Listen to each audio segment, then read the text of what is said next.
စိတ်ဖိစီးမှုများခြင်းနဲ့ဝမ်းချုပ်ခြင်းစိတ်ဖိစီးမှုများခြင်းနဲ့ menstruation cycle မမှန်ခြင်းအားလုံးပဲမင်္ဂလာပါကျွန်တော်ကတော့ healthy lifestyle ကိုအဓိကကူညီပေးပြသပေးနေတဲ့ personal trainer ပိုင်ဆိုးပဲဖြစ်ပါတယ်ခင်ဗျာပထမဆုံးပြောချင်တာကတော့ဒီဗီဒီယိုကကျွန်တော်ရဲ့အတွေ့အကြုံကိုမျှဝေပေးခြင်းတာဖြစ်ပါတယ်ဝမ်းနှုတ်ဆေးအမျိုးမျိုးတောက်ပေမဲ့ဝမ်းကချုပ်နေသေးတယ်ကိုအောင်မသွားဘူး menstruation cycle မမှန်လို့ဆရာဝန်နဲ့တိုင်နေတယ်ဆွေးနေတယ်ဆေးထိုးတယ်ဆေးတောက်တယ်ဒါပေမဲ့ကိုအောင်မစင်းဘူးဒါတွေကကျွန်တော်ရဲ့ client တွေစီကပြန်ကြားရတဲ့ feedback တွေကိုကျွန်တော်မျှဝေပေးခြင်းပါတယ်ကျွန်တော်တို့ခန္ဓာကိုယ်က stress ပြီးလာလို့ရှိရင်တောင့်တင်းပြီးတော့ကျုံသွားတယ်ဒီလိုပဲကျွန်တော်တို့ရဲ့ခန္ဓာကိုယ်အတွင်းပိုင်းက organ တွေကလည်းတောင့်တင်းပြီးတော့ကျုံသွားလိမ့်မယ်ဒီချိန်မှာကျွန်တော်ခဏလို့ one လည်းမမှန်တော့ဘူးmenstruation cycle လည်းမမှန်တာတွေဖြစ်နိုင်တယ်ဆိုတော့ကျွန်တော်ဒီကျုံနေရလေးညှစ်နေရလေးတောင့်တင်းနေရလေးကို relax ပြအောင်အကျော် short ပေးတဲ့ movement လေးသူ့နေရာနဲ့သူမှန်အောင်ပြန်လုပ်ပေးလိုက်တဲ့အခါမှာ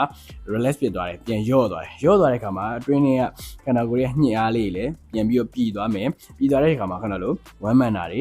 menstruation cycle မှန်တာလေးပြန်ဖြစ်သွားတယ်လို့ကျွန်တော်မြင်ပါတယ်ဒါကျွန်တော်ရဲ့အမြင်ပေါ့နော်ဒါကြောင့် stress ပြီးတော့အကျော်တွေတောင့်တင်းလာတဲ့အခါအကျော်ပြန် short ပေးဖို့လိုအပ်တယ်ဆိုတာသိလောက်ပြီးတင်ပါတယ်အားလုံးပဲကျမ်းမာသောနေ့ရက်များကိုပိုင်ဆိုင်နိုင်ကြပါစေကျွန်တော်တို့နောက်ဗီဒီယိုမှာပြန်ဆုံတွေ့ကြပါမယ်အားလုံးပဲပိုင်ပါ